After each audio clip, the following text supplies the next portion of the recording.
But hey, speaking of crazy programs, one of the other things we've been talking a lot about on this show tonight is higher education. But there's rot throughout the education system in America, and I was really struck by this story about San Francisco's education department, which was forced into a U-turn after publicity got generated around a woke equity grading program, which would have seen homework and weekly testing scrapped and would have allowed students to pass with scores as low as 41%.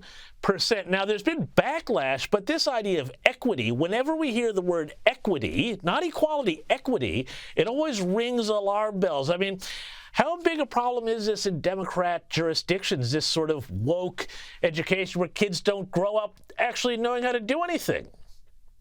Yeah, when you hear the word equity, James, run. If it has anything to do with you or any of your family, it's crazy. But this is in San Francisco, of course, one of the most liberal cities in America, but it's not the only one. And this rot, as you call it, has infected schools across the country.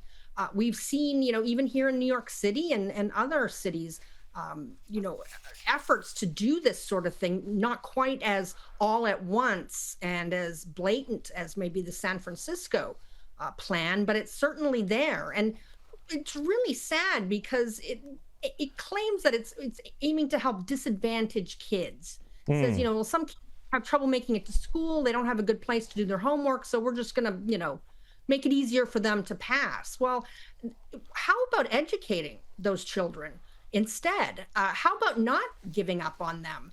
It's really just shameful that the teachers' unions are always in support of these things because, of course, they don't like tests because tests show how much the kids have learned from them every year. And it's got scary.